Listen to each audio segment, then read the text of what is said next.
देखो बच्चों, कठिन सवाल आसान जवाब। क्योंकि गणित हुआ आसान जो बच्चों, गणित हुआ आसान। अंकों का है खेल निराला, जोड़ घटाओं ने क्या कर डाला। क्योंकि गणित हुआ आसान जो बच्चों, गणित हुआ आसान।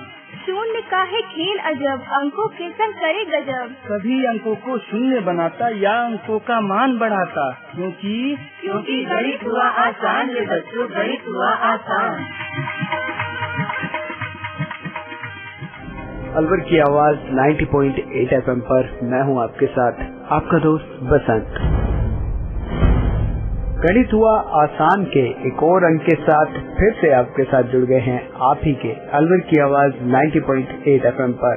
और आज गणित हुआ आसान के इस अंक में हम बात करेंगे एक महान वैज्ञानिक के बारे में, यानी कि एक महान गणितज्ञ के बारे में। पाइथागोरस का नाम तो आपने सुना ही होगा, जिन्हें पाइथागोरस प्रमेय की खोज का श्रेय दिया जाता है। जानेंगे आज गणित हुआ आसान के इस अंक में उनकी जिंदगी के बारे में, उनकी खोजों के बारे में और उनकी पाइथागोरस प्रमेय के बारे में।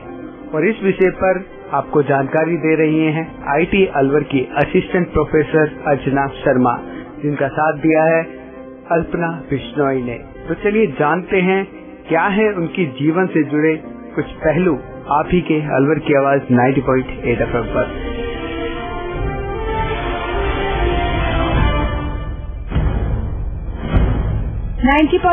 अलवर की आवाज में मैं आपकी मेजबान अल्पना बिश्नोई आपके साथ। अब गणित हुआ आसान के आज के इस अंक में हम बात करेंगे विश्व के महान गणितज्ञ पाइथागोरस के बारे में।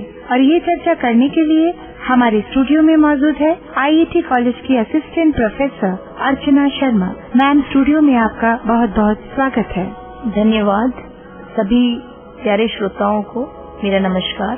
जैसा कि अभी अल्पना जी ने बताया कि आज जो हमारे चर्चा का विषय है वो विश्व के महान गणितज्ञ पाइथागोरस को लेकर हम यहाँ पर आज बात करेंगे। यह नाम गणित के क्षेत्र में नाम ही नहीं वरन गणित का अहम हिस्सा है जो हमारी रोजमर्रा की जिंदगी से जुड़ा हुआ है। यानी कि आज हम चर्चा करने वाले हैं रोजमर्रा की जिंदगी में किस तरह से गणित हमारे साथ जुड़ी हुई है। जैसा कि आप सभी लोग जानते हैं कि पाइथागोरस के नाम से ही फेमस है एक पाइथागोरस प्रमेय, जिसको इंग्लिश में हम लोग पाइथागोरस थ्योरम कहते हैं। और वो थ्योरम किस तरह से हमारे रोजमर्रा की दिनचर्या में इस्तेमाल होता है उसकी चर्चा करेंगे। घूमना फिरना और सैर सपाटा आपको पसंद है अर्चना मैम? बिल्कुल, ये तो सभी को पसंद होता है। बिल्कुल, घूमना फिरना सैर सपाटा किसे पसंद नहीं। घूमने फिरने से हम रिचार्ज होते हैं और साथ ही हमारी नॉलेज भी बढ़ती है। लेकिन अल्पना जी, हम लोग तो अभी पाइथागोरस की चर्चा करने वाले थे, ये अचानक घूमना फिरना कहाँ से आया? अर्चना मैम, घूमना फिरना अचानक नहीं आया। घूमना फिरना आपके पाइथागोरस थ्योरम से ही शायद जुड़ा हो, शायद आप हमें बता सकें, क्योंकि मुझे तो रोड ट्रिप्स बहुत पसंद है। आपको कौन सी ट्रिप्स पसंद है? मुझे भी रोड ट्रिप्स ही पसंद, क्योंकि road trips are very enjoyable. घूमते घूमते सड़क पे जब हम जा रहे होते हैं अपनी गाड़ी में या बस में, तो हम प्रकृति के खूबसूरत नजारे देखते हुए बिल्कुल चलते हैं और आनंद लेते हैं। तो ठीक है, मुझे लगता है अल्पना जी आपको घूमना फिरना बहुत ज्यादा पसंद है। तो देखिए, हम अपने पाइथागोरस जो टॉपिक है जी, इसको आपके घूमने फिरने से ही अटैच कर देते हैं। अरे वाह, ठीक है। तो आज जो हम लोग सबसे पहले शुरुआत करने से पहले एक छोटा सा एग्जाम्पल लेंगे और वो रोड ट्रिप का ही लेंगे जी। और आप देखेंगे कि कैसे उसमें हमने अपनी पाइथागोरस प्रमेय को जोड़ दिया। अरे वाह, तो हमारे श्रोता बिल्कुल बेताब हो रहे हैं सुनने के लिए। बताइए अर्चना मैम, रोड ट्रिप्स में आप किस तरह से पाइथागोरस थ्योरम का इस्तेमाल करते हैं? उसके लिए मैं एक छोटा सा उदाहरण लेना चाहूंगी। दो दोस्त हैं जी, उन दोनों को एक जगह पर दोनों को मिलना है प्लेग्राउंड में। ठीक है, खेलने जाना है जी, खेलने जाना है और वो प्लेग्राउंड उनके घर से काफी दूर है। अच्छा, तो रोड के थ्रू उनको जाना है। रोड के थ्रू भी जा सकते हैं और एक शॉर्टकट रास्ता भी है।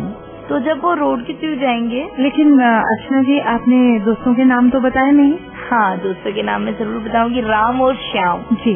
जैसे कि एक फिल्म भी आई थी, बहुत पुरानी फिल्म है और बहुत अच्छी फिल्म थी। जी हाँ, राम और श्याम बहुत ही प्यारी मूवी, दिलीप कुमार और वहीदा रहमान की। बिल्कुल जी, ठीक है। तो अब हम चले रोड ट्रिप की ओर। बिल्कुल।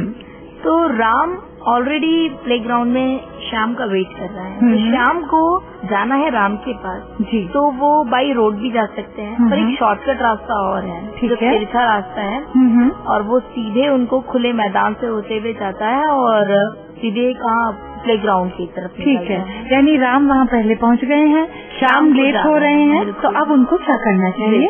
ठीक है, तो देखिए सबसे पहली बात ये है कि जब श्याम रोड से जाएंगे तो पहले 3 किलोमीटर दक्षिण की तरफ उन्हें जाना होगा। ठीक है, फिर उसके जस्ट बाद टर्न लेना होगा और फिर उन्हें 4 किलोमीटर पश्चिम की ओर जाना होगा। ठीक है, ठीक है। अगर मैं इसका कुल डिस्टेंस देखती हूँ, कुल दूरी देखती हूँ तो 7 किलोमीटर हो जाता है। जी बिल्कुल, ठीक है। इसी तरीके से अब मैंने आपसे कहा था कि एक शॉर्टकट रास्ता और है, ठीक है, तिरछा रास्ता। जी बिल्कुल ठीक कह रही हैं आप। अक्सर हम लोग शॉर्टकट रास्ता अपनाते हैं, लेकिन हमें उस समय ये पता नहीं होता है, रोड को छोड़ के हम खुले मैदान से शॉर्टकट लेते हैं, लेकिन हमें ये मालूम नहीं होता है कि यहाँ पाइथागोरस थ्योरम लग रहा है। ठीक है, ठीक है। तो अभी जैसे मैंने पश्चिम और दक्षिण की बात की है, अगर आप इसे प्लेन पेपर पर देखेंगे, अगर मैं यहाँ थोड़ी सी मैथमेटिक्स का यूज करती हूँ तो ये 2 डायमेंशनल प्लेन बन जाएगा। ठीक है, 2 डायमेंशनल प्लेन जिसको हिंदी में हम लोग द्विविमीय तल कहते हैं। ठीक है, इसमें एक्स अक्ष होता है और वाई अक्ष होता है। ठीक है, तो ये पश्चिम और दक्षिण एक्स अक्ष और वाई अक्ष की कॉरेस्पॉन्डिंग जैसे भी आप करना चाहें वैसे कर सकते हैं। राइट, ठीक है। अब ये हो गया, एक दूसरे के परपेंडिकुलर होंगे, परस्पर लंबवत होंगे। तो परस्पर लंबवत होने का रीजन है कि दोनों के बीच में 90 डिग्री का कोण है। ठीक है, यानी राइट एंगल है। ठीक है। अब जो तिरछा रास्ता जो मैं आपको बता रही हूँ खुले मैदान से जाता है, जो खुले मैदान से रास्ता जाता है तो जहाँ से वो शुरुआत करेगा शाम चलने की और जहाँ उसको पहुँचना है, राइट। तो अगर मैं शाम के चलने वाले पॉइंट को और पहुँचने वाले पॉइंट को जोड़ती हूँ तो क्या मुझे एक सीधी रेखा प्राप्त होगी? हाँ।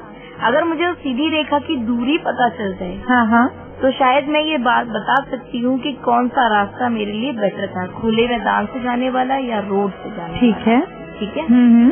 तो देखिए बहुत सिंपल सा है कि अगर आप इसे पेपर में ड्रॉ करेंगे तो एक ट्रायंगल जैसा दिखने लगेगा। राइट, समझ पा रहे हैं आप? ठीक है, हाँ बिल्कुल, ठीक है। हाँ। कि दक्षिण की पे जितनी 3 किलोमीटर चला 1 पॉइंट आएगा। राइट, ऐसे पश्चिम की ओर चला 4 किलोमीटर तो 1 पॉइंट आएगा। दोनों पॉइंट को जब आप मैच कर देंगे तो एक तिरछी रेखा खिंच जाएगी। समझ गए हैं? हाँ जी बिल्कुल, समकोण त्रिभुज बन जाएगा। ठीक है। और समकोण त्रिभुज पाइथागोरस प्रमेय के अनुसार किसी भी समकोण त्रिभुज का जो आधार का वर्ग प्लस उसके लंब का वर्ग, यानी बेस का स्क्वायर और परपेंडिकुलर का स्क्वायर, हमेशा उसके हाइपोटेनस के स्क्वायर के बराबर होता है। इसका मतलब कर्ण के वर्ग के बराबर होता है। ठीक है, समझ गए? बिल्कुल, ये पाइथागोरस थ्योरम है ये। ठीक है, ठीक है। उसी हिसाब से आप 3 का वर्ग करिए तो 9 आएगा, 4 का वर्ग करिए तो 16 आएगा, और दोनों को जोड़ देंगी तो 25 आएगा। ठीक है। और अगर आप कर्ण का मान ज्ञात करना चाहते हैं, कर्ण की माप ज्ञात करना चाहते हैं, तो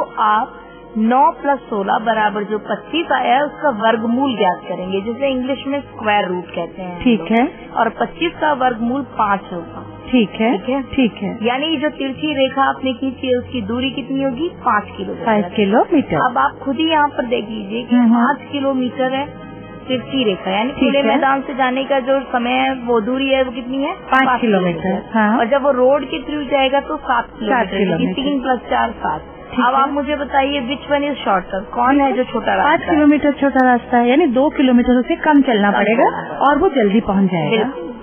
तो यहाँ पर पाइथागोरस थ्योरम अप्लाई किया है। इसी प्रकार से जब आप यहाँ पर देख सकते हैं वॉल पेंटिंग होती है, सीढ़ी लगाने की जरूरत पड़ती है आपको। हाँ बिल्कुल। वहाँ पर भी आप ये देख सकते हैं कि सीढ़ी आपको बेसिक मतलब बेस आपके पास रहता है, जो आपकी जमीन है। सीढ़ी से अच्छा मैम मुझे याद आया कि अक्सर घरों में हमने देखा है जो बड़े बड़े बंगलोज होते हैं, घर होता है ग्राउंड फ्लोर पे, ऊपर एक रूम होता है और अक्सर उन घरों में वहाँ रूम के पास एक लोहे की लैडर लगी होती है जिस पर चढ़ करके कि उस रूम की छत पर कभी कभी जाया जाता है। ठीक कहा मैंने? तो वो जो लैडर जब हम देखते हैं तो हमें आपकी ट्रायंगल नजर आती है। बिल्कुल बिल्कुल। अगर एक गणितज्ञ के नजर से हम देखें तो यहाँ पर आप बताना चाह रही हैं कि पाइथागोरस थ्योरम कैसे लागू हो रहा है? पाइथागोरस थ्योरम आप अप्लाई कर सकते हैं जी। आपको ये पता है कि दीवार की लंबाई कितनी है, ठीक है, ठीक है। आधार आपको मालूम है कि किस जगह से आप रखना चाहते हैं, तो आप ये ज्ञात कर सकते हैं कि सीढ़ी कितनी लंबी होनी चाहिए। ठीक है, तो ये भी बहुत दिलचस्प है और हमारी रोजमर्रा की जिंदगी से जुड़ा हुआ पहलू है। जैसे हम बाजार में टीवी खरीदने के लिए जाते हैं तो आपने सुना होगा कि 21 इंच का टीवी ले रहे हैं, 32 इंच का टीवी ले रहे हैं, तो वहाँ पर भी पाइथागोरस प्रमेय का प्रयोग होता है। हम सीधा यही बोलते हैं कि हमें 42 इंच का या 46 इंच का या इतने इंच का टीवी चाहिए जी। तो वहाँ पर भी, क्योंकि वहाँ पर हम लोग ये नहीं देखते हैं कि इसकी चौड़ाई कितनी है, ऊंचाई कितनी है। हाँ। वो जो इंचेस होते हैं वो पाइथागोरस प्रमेय से आपको पता चल जाते हैं कि okay. And same goes with computer. बिल्कुल, कंप्यूटर भी अगर हम खरीदने जाते हैं, यानी हमारी रोजमर्रा की जिंदगी से किस कदर पाइथागोरस थ्योरम जुड़ा हुआ है। साथ ही मैं ये कहना चाहूंगी कि गणित भी हर जगह मौजूद है और जुड़ी हुई है। सिर्फ हम गणितज्ञ की नजर से देखेंगे तो हमें नजर आएगी और गणित हो जाएगी और भी आसान। तो अर्चना मैम ने हमें बहुत ही दिलचस्प उदाहरण बताए और अब हम आगे चलते हैं, थोड़ी सी चर्चा करेंगे पाइथागोरस के बारे में। पाइथागोरस के कुछ दिलचस्प जिंदगी के पहलुओं से अर्चना मैम बताएंगे हमें। जी, पाइथागोरस यूनान से थे जी। पाइथागोरस के जन्म से जुड़ी हुई कुछ दिलचस्प बातों के बारे में अर्चना मैम बताती हैं। पाइथागोरस यूनान से थे जी। यूनान में सामोस एक जगह है, वहाँ पर एक द्वीप है, आइलैंड है, ठीक है। वहाँ पर उनका जन्म 570 ईस्वी पूर्व हुआ था। यानी कि अब हम बहुत पीछे चले गए, बहुत अतीत में चले गए हैं, अतीत में जा चुके। ठीक है। और उनको गणितज्ञ के साथ साथ दार्शनिक भी कहा जाता था, वैज्ञानिक भी कहा जाता था, और आपको सुनकर बहुत आश्चर्य होगा कि उनको संगीत का भी ज्ञान था। अरे वाह, ये तो बहुत दिलचस्प बात है। यानी वो एक बहुमुखी प्रतिभा के धनी थे। बिल्कुल सही कहा आपने। लेकिन आमतौर पे दर्शन शास्त्र हो या संगीत हो, उनका योगदान कम नहीं आंका जा सकता। यानी सभी क्षेत्रों में उनका योगदान रहा है, वैज्ञानिक भी रहे हैं। अरे वाह, यानी हम आज के इस प्रोग्राम में इन अलग अलग पहलुओं पे चर्चा करेंगे और फिलहाल उनके जन्म से जुड़ी हुई कुछ घटनाओं के बारे में अर्चना मैम हमें बता रही हैं। देखिए, इतिहास में बहुत ज्यादा उनके बारे में नहीं पता चल पाया क्योंकि ये बहुत पुरानी बात जी। लेकिन कहा जाता है कि जब इनका जन्म होने वाला था उससे पहले ही एक यूनान के पुजारी, जिनको पाइथिया कहा जाता है, ठीक है, उन्होंने भविष्यवाणी की थी इनकी माँ को देखकर कि ये एक बहुत ही सुंदर प्रतिभावान बच्चे को जन्म देने वाली है। अच्छा। जो मानव जाति के लिए बहुत ही लाभकारी होगा और शायद ऐसा बहुत ज्यादा, मतलब जितना उन्होंने कहा होगा शायद उससे भी ज्यादा हमें लाभ मिल गया है। यानी उन पुजारी की जो भविष्यवाणी थी वो बिल्कुल सत्य सिद्ध हुई और आज जो हम पढ़ रहे हैं वो सब उन्हीं की देन है। तो ये तो बहुत दिलचस्प घटना आपने बताई। एक बार फिर से मैं पाइथागोरस प्रमेय, जिसके लिए पाइथागोरस सबसे ज्यादा फेमस है, एक बार गणितीय भाषा में मैं एक बार बता देती हूँ, प्रमेय का स्टेटमेंट बता देती हूँ। जी बताइए। यूक्लिडीय ज्यामिति में किसी समकोण त्रिभुज के तीनों भुजाओं के बीच संबंध बताने वाला प्रमेय है ये। इस प्रमेय को आमतौर पर एक समीकरण के रूप में व्यक्त किया जाता है। यदि आपको किसी समकोण त्रिभुज की तीनों भुजाओं का ज्ञान है, जैसे मान लीजिए उसका जो आधार है वो a सेंटीमीटर है और जो लंबवत दूरी है, जो आधार से संलग्न भुजा जिसे कहते हैं, वह 20 सेंटीमीटर है और उस समकोण त्रिभुज का कर्ण 30 सेंटीमीटर है। तो according to Pythagoras theorem, Pythagoras प्रमेय के अनुसार a² + b² = c², यानी जो कर्ण है, कर्ण का जो स्क्वायर है वो आधार के वर्ग प्लस लंबवत दूरी के वर्ग के बराबर होता है। यानी base square plus perpendicular square is equal to hypotenuse square. जी ठीक है। तो ये है पाइथागोरस थ्योरम, यानी पाइथागोरस प्रमेय, जो हमारी रोजमर्रा की जिंदगी की घटनाओं से जुड़ा हुआ है। गणित के अलावा भी, जैसे अर्चना मैम ने बताया कि पाइथागोरस बहुत चीजों में रुचि रखते थे, तो उनकी चर्चा अब हम करना चाहेंगे प्रोग्राम को आगे बढ़ाते हुए। जैसे कि मैंने आपको बताया कि उनकी संगीत में भी काफी रुचि थी और उनके जो स्टूडेंट्स थे वो भी संगीत में रुचि रखते थे। हाँ हाँ। और पाइथागोरस को ऐसा कहा जाता है कि वे गणितज्ञ होने के साथ साथ एक महान संगीतज्ञ भी थे। अरे वाह, ये तो बहुत दिलचस्प बात है कि गणितज्ञ होने के साथ साथ संगीत में भी रुचि रखते थे। और अर्चना मैम, यहाँ मैं ये कहना चाहूंगी कि संगीत तो प्रकृति के कण कण में मौजूद है। बिल्कुल, और हर इंसान को संगीत पसंद है, क्योंकि यहाँ तक कि पौधों को भी संगीत पसंद है, क्योंकि संगीत बहुत ही रिलैक्सिंग होता है और आपको बहुत सूदिंग लगता है। संगीत सुन करके आप रिलैक्स हो जाते हैं और एनर्जेटिक हो जाते हैं। तो किस तरह से पाइथागोरस को संगीत में रुचि हुई, इसके बारे में कुछ बताएंगे आप? बिल्कुल बताएंगे। बहुत अच्छी सी एक घटना मैं आपको बताना चाहूंगी जो हमारे पाइथागोरस से जुड़ी हुई है संगीत को लेकर। हाँ हाँ। कहा जाता है कि पाइथागोरस ने खोजा कि संगीत के जो नोट हैं, नोट होते हैं, जी हाँ, जो सरगम है, सारे गामा पादा नीसा, जी, उन्होंने कहा कि उन नोट्स को गणितीय समीकरण के फॉर्म में भी लिखा जा सकता है। अच्छा। और ऐसा तब हुआ जब वे एक दिन काम कर रहे लोहार के पास से होकर निकले। मतलब एक लोहार काम कर रहा था और वो वहाँ से गुजर रहे थे। जी हाँ। और उन्होंने देखा कि जो लोहार के पास एक लोहे का औजार होता है जिसको हम निहाई कहते हैं। जी हाँ। इंग्लिश में एनविल कहते हैं। जी हाँ। एक तो हथौड़ा होता है मेन लोहार की पहचान। हाँ, हथौड़ा जो हम पढ़ते हैं हमारे कायदों में, और साथ ही निहाई होती है। जी हाँ। तो उन्होंने देखा कि जब वो निहाई पर चोट कर रहा था हथौड़े से, जी, तब बहुत सुंदर आवाज मतलब निकल रही थी। हाँ हाँ। और वो जो आवाज थी वो सामंजस्यपूर्ण थी। तो उन्होंने निर्धारित कर लिया कि जो भी वैज्ञानिक नियम इसका कारण है, हाँ, वे अवश्य ही गणितीय होना चाहिए। ओके। और अगर ऐसा हुआ तो ये संगीत पर भी लागू होना चाहिए। ऐसा उन्होंने सोचा। ठीक है। और वो लोहार के पास चले गए। हाँ हाँ। जब वो लोहार के पास गए और उसके औजारों को देखने लगे, यानी कि उन्होंने वहाँ जाकर के बहुत गौर से सारी चीजें देखी। तो उन्होंने देखा कि जो उसके पास जो निहाइयाँ थी वो अलग अलग आकार की थी। जिन पर वो एक्चुअली क्या है, जैसे निहाइयाँ काफी सारी रखी हैं, अब वो हथौड़ा बन सारी निहाइयों पर लगा रहा है। हाँ, और हर बार एक अलग ध्वनि निकल रही है। ठीक है। तो उन्होंने इस चीज को मैथमेटिकली देखने की कोशिश की। तो उन्होंने सबसे पहले जो ऑब्जर्वेंस की वो ये थी कि वे सारी एक दूसरे के अनुपात में थी, मतलब कुछ अनुपात में थी। जैसे पहली जो निहाई थी तो वे आधे आकार की थी दूसरे के।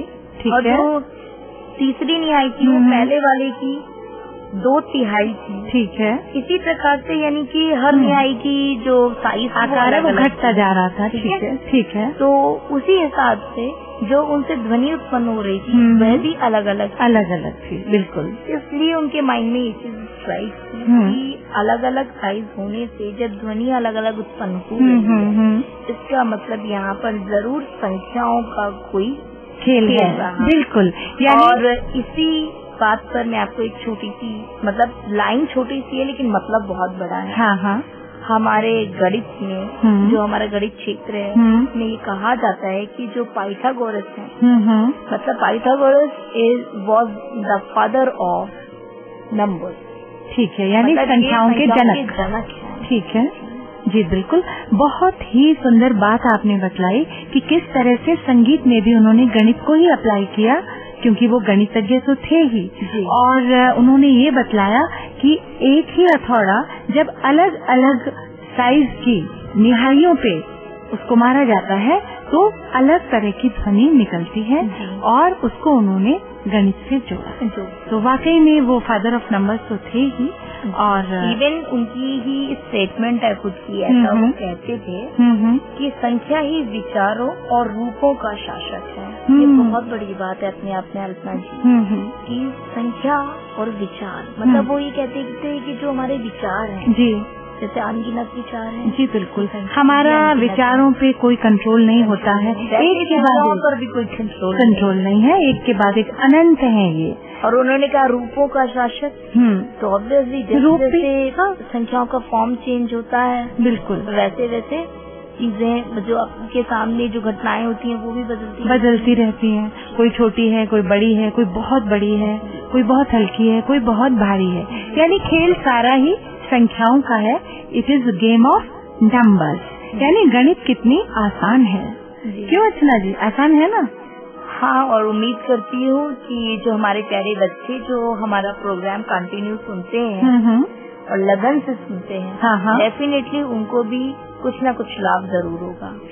अच्छा मैम, आपने कभी ये एक्सपेरिमेंट किया है कि जब पत्थर के ऊपर आप कोई चीज जोर से मारते हैं तो कितनी सुंदर ध्वनि निकलती है जो इको होती है ना? जब संगीत की बात चल रही है, यानी पत्थर भी गीत गाते हैं। आपने सुना है पत्थरों को गाते हुए? एक बड़ा ही खूबसूरत लता मंगेशकर का गाना भी है कि गीत गाया पत्थरों ने। जी, तो वाकई में पत्थर गीत गाते हैं और पाइथागोरस प्रमेय के अनुसार। और मैं आपको धन्यवाद देना चाहूंगी अल्पना जी, कि आपके इस पत्थर के किस्से ने मुझे पाइथागोरस हमारे महान गणितज्ञ से रिलेटेड एक किस्सा याद दिला दिया। अरे अब तो मैं वो बताऊंगी। क्या बात है, यानी हमारे श्रोता तो वाकई में बहुत लकी होंगे कि वो आज ये किस्सा सुनेंगे। जी बिल्कुल, बताइए। तो बच्चों, बड़ा एक इंटरेस्टिंग सा किस्सा है। कहा जाता है कि पाइथागोरस ने वर्ग संख्याओं की भी खोज की। उन्होंने पाया कि उदाहरण के लिए यदि 4 पत्थर लेकर उन्हें एक वर्ग के रूप में व्यवस्थित कर दिया जाए, तो न केवल प्रत्येक भुजा दूसरी भुजा के बराबर होती है, बल्कि यदि 2 भुजाओं को एक दूसरे से गुणा किया जाए तो वे वर्ग की व्यवस्था में पत्थरों की कुल संख्या के योग के बराबर होती है। यानी इसीलिए इसे वर्गमूल कहा जाता है। अच्छा, इसीलिए वर्गमूल उन्होंने किस तरह से उसको बनाया, ये समझाया है आपने। और इसी के आगे मैंने आपसे कहा था, जब मैंने शुरुआत की थी तो मैंने बताया था कि वे धार्मिक प्रवृत्ति के भी थे, यानी बहुत बड़े दार्शनिक भी रहे हैं। जी बिल्कुल, वैज्ञानिक भी रहे हैं। एक छोटी सी बात और बताना चाहूंगी यहाँ पर कि उन्होंने सोलर सिस्टम पर भी खोज की है। सोलर सिस्टम यानी आप बहुत ही खूबसूरत दुनिया में हमें ले जाने वाली है। ब्रह्मांड हमारा, यानी धरती, आकाश, सूरज, चांद, सितारे, वाकई में सुनने में इतना खूबसूरत लगता है। और बचपन की एक कविता मुझे याद आ गई कि जिसने सूरज चांद बनाया, धरती और आकाश बनाया। ये हमारे कायदों में होती थी और हम इसे रटा करते थे। बिल्कुल बिल्कुल। तो चले सूरज चांद सितारों की दुनिया में। बिल्कुल जी। उनके कहने के अनुसार उन्होंने ऐसा बताया कि जो ब्रह्मांड है वह गोल है जी, और जो हमारी पृथ्वी है वह ब्रह्मांड में केंद्र के रूप में स्थापित है। और वह भी गोले की तरह ही है। सभी जानते हैं इस बात को। ग्रह, तारे, ब्रह्मांड सभी गोलियां हैं। गोलीय मतलब एक स्फेरिकल शेप। ठीक है, स्फीयर है जी। और स्फीयर आप सभी जानते हैं कि एक परफेक्ट सॉलिड होता है। हाँ, बिल्कुल। और उन्होंने ये भी बताया कि प्लैनेट का जो पाथ है, जो मूविंग पाथ है, जिसपे वो चलते हैं, वो गोलीय है। वो गोलीय वृत्ताकार जिसको हम कहेंगे। जी बिल्कुल। यानी उन्होंने वैज्ञानिक भी थे, वो गणितज्ञ होने के साथ साथ और विज्ञान से जुड़ी हुई बहुत सारी बातें उन्होंने बताई। बिल्कुल। जब हम विज्ञान की बात करते हैं तो कहीं न कहीं हमारे दिमाग में धर्म की भी बात आ जाती है। बहुत बड़े धार्मिक रहे हैं, बहुत बड़े। यानी वो वैज्ञानिक होने के साथ साथ धार्मिक प्रवृत्ति के भी थे। तो धर्म से रिलेटेड उन्होंने कोई बातें बताई? जी, वो विश्वास करते थे ऐसा कि पुनर्जन्म जैसी जो चीजें होती हैं जिन्हें हम लोग नहीं मानते हैं। जी हाँ, बहुत लोग मानते हैं, बहुत लोग नहीं मानते हैं। ये डिबेटेबल इश्यू है। जी, वे मानते थे कि आत्मा का पुनर्जन्म होता ही है। जी हाँ, और तब तक होता रहता है जब तक हम सदाचारी नहीं बन जाते अपने व्यवहार। जी बिल्कुल, तब तक हमें जन्म लेना ही होगा। जी हाँ, यानी तब तक हमें जन्म लेकर के पृथ्वी पर आना ही होगा, ऐसा उनका मानना था। जी। और वे ऐसा कहते थे कि जो विचार प्रक्रिया है और जो आत्मा है वो हमारे मस्तिष्क में स्थित होती है, ना कि हमारे हृदय में। ठीक है। जबकि हम लोग ऐसा मानते हैं कि जो हमारी आत्मा है और जो हमारे विचार है वो हमारे मन से है। जी हाँ बिल्कुल। लेकिन यहाँ वो हम लोगों से थोड़ा अलग सोचते थे। जी हाँ। तो ये कहते थे कि ये सब दिमाग का खेल है। ठीक है, यानी दिमाग में विचार उत्पन्न होते हैं पाइथागोरस के अनुसार। उनका कहना था कि जो जीवन का सार है वो संख्या में ही है। संख्या पे तो बहुत उन्होंने खोज भी की, बहुत जोर दिया। जी हाँ। इवन नंबर्स, ऑड नंबर्स, सम, विषम संख्याएं, इन सबका खोज का श्रेय भी उनको जाता है। बिल्कुल, और इसीलिए हमने पहले चर्चा की थी कि उनको फादर ऑफ नंबर्स कहा जाता है। बिल्कुल सही। जी बिल्कुल। और देखा जाए तो सृष्टि में सारा खेल संख्या का ही है। जी बिल्कुल। जी हाँ बिल्कुल। चलते चलते अल्पना जी, मुझे कुछ और भी याद आ गया। हाँ हाँ। हैवी सॉलिड, जिनको शायद बच्चे थोरली स्टडी करते हैं, जैसे कि पॉलीगॉन्स के बारे में तो हम जानते ही हैं ना, बहुफलक जो होते हैं, जिसमें टेट्राहेड्रन सबसे ज्यादा बच्चे पढ़ते हैं नॉर्मली, जिसको हिंदी में चतुष्फलक कहते हैं। चतुष्फलक का मतलब ऐसा सॉलिड जिसमें फेस जो रहेंगे वो 4 फेसेस होंगे। कितने फेसेस होंगे उसमें? 4 जी, जिनको हम स्पेशली प्लूटोनिक सॉलिड यानी प्लूटोनिक ठोस कहते हैं। वे ऐसे ठोस होते हैं जिनमें भुजाएं अनुकूल हों, भुजाएं नियमित बहुभुज हों, जी, 2 आसन्न भुजाओं के कोण हमेशा समान रहें। ठीक है, ठीक है। प्लूटोनिक सॉलिड्स में के अंतर्गत जो सॉलिड्स आते हैं मैं आपको बताना चाहूंगी जी। चतुष्फलकीय यानी इसको इंग्लिश में कहते हैं टेट्राहेड्रन, जिसमें सतहों की संख्या 4 होती है। प्रत्येक सतह पर एक समबाहु त्रिभुज होता है और प्रत्येक शीर्ष पर 3 सतह मिलती है। ये है टेट्राहेड्रन यानी चतुष्फलकीय। ठीक है। और इसके बाद मैं आपको बताना चाहूंगी अष्टफलक, ऑक्टाहेड्रन जिसको इंग्लिश में कहते हैं जी, जिसमें भुजाओं की संख्या 8 होती है। प्रत्येक सतह पर एक समबाहु त्रिभुज होता है और प्रत्येक शीर्ष यानी वर्टेक्स पर 4 सतह मिलती है। यानी ये ऑक्टाहेड्रन यानी अष्टफलकीय। ठीक है। सतह भुजाएं जो होंगी वो 8 है। हाँ, ऑक्टा माने 8, टेट्रा माने 4। ठीक है। ऐसे ही एक और आपको सॉलिड बताना चाहूंगी, द्वादश फलक। द्वादश यानी 12। इसको बोलेंगे इंग्लिश में डोडेकाहेड्रन। ठीक है।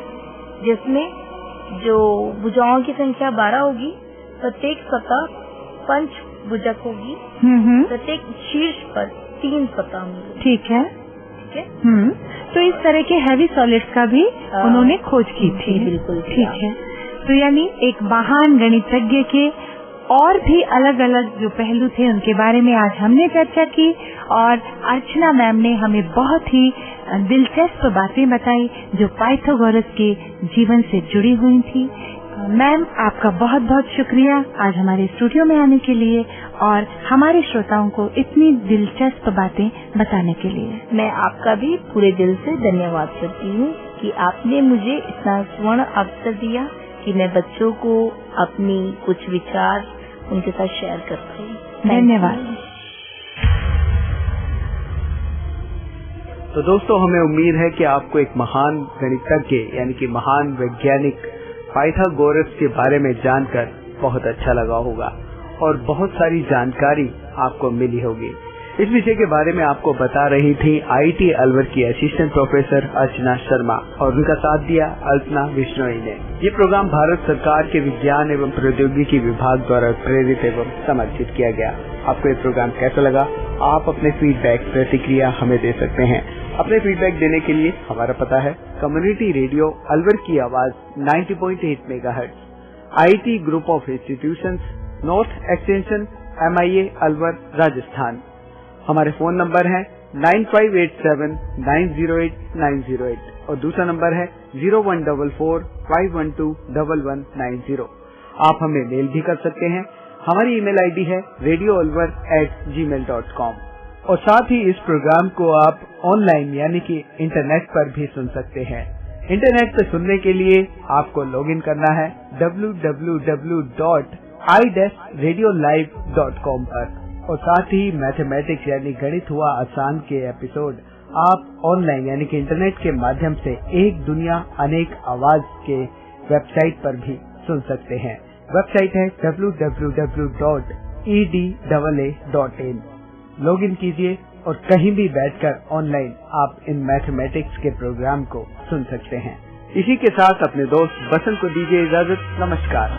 आओ बच्चों, देखो बच्चों, कठिन सवाल आसान जवाब। क्योंकि गणित हुआ आसान जो बच्चों, गणित हुआ आसान। अंकों का है खेल निराला, जोड़ घटाओं ने क्या कर डाला। क्योंकि क्योंकि गणित हुआ आसान रे बच्चों, गणित हुआ आसान। शून्य का है खेल अजब, अंकों के संग करे गजब। कभी अंकों को शून्य बनाता या अंकों का मान बढ़ाता, क्योंकि गणित हुआ आसान रे बच्चों, गणित हुआ आसान।